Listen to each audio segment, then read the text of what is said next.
This is a video response to Homath, who does an excellent job of diagnosing this woman's behavior and explaining her extreme level of entitlement. But the focus of my video is going to be on the evolutionary component that contributes to why all women, to some extent, view men like this. And same goes for men. We all treat each other, regardless of the sex, to some extent, like we are a set of benefits rather than people. Obviously, humans are selfish creatures, and the longer we go without having our needs met by our partners, the more likely we are to perceive them as a basically failing list of services that we expect to receive from them. The structure of this video will start with me describing what it looks like when women begin to dehumanize their partners. Then I'll describe why that occurs, and then I'll wrap up the video by explaining what we can do about that.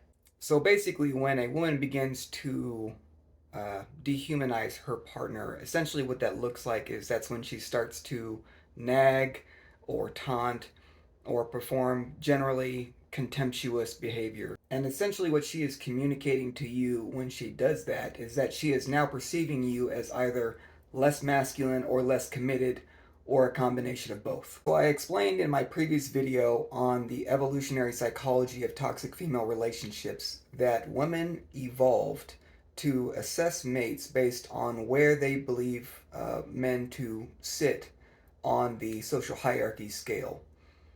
And that really is a continuous process that occurs even when one has been committed to a long term relationship. Women never really stop doing it. It's obviously an unfortunate fact of life that life has always been harsh, and sustaining your place on the social hierarchy scale has historically always required basically constant effort, especially on the male's part, to sustain you and your family's well being. And historically, women tend to inherit their place on the social hierarchy from men. So any sort of behavior that does not contribute to your place in the social hierarchy is basically a threat to a woman's place on that scale as well. And this basically means that women will always be constantly assessing a man's reaction to just about any situation to determine if he is still high enough on the masculine scale and high enough on the contributing scale, according to Homath. I'll put it back up on the screen. To determine if you are still a suited partner for them. Now, they may delay judgment. They may not judge you immediately if emasculine behaviors are infrequent, but they will always be sensitive to it, and they will probably only delay judgment if they still sustain admiration for you and believe that you essentially sit higher, very high up on the social hierarchy scale, or at least higher up on the scale than them. So, if they may withhold criticism if they believe that that criticism threatens their position in a relationship when they are in a relationship with the male who is higher on the social hierarchy scale than they are. So, what can we do about this? Unfortunately, we can't do a whole lot about this. This is evolved genetic behavior that isn't going to go away.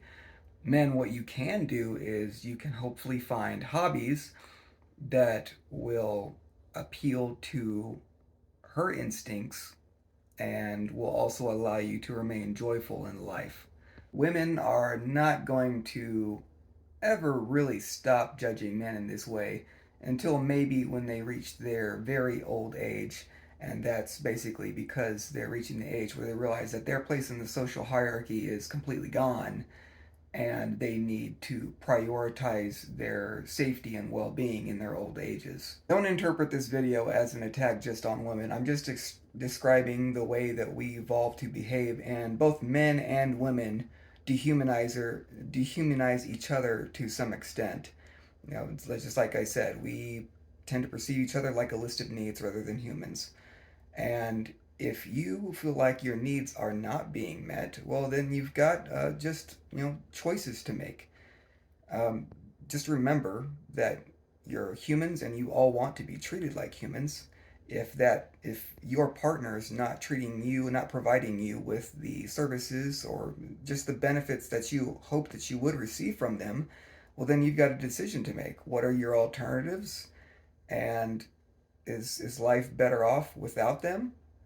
But regardless of whatever you choose, you can still minimize the damage of the consequences of the fallout in your relationship by remembering that we're all people. We want to be treated with respect, and you can part ways from this no longer desired relationship of yours, uh, maintaining respect for each other and treating each other like humans.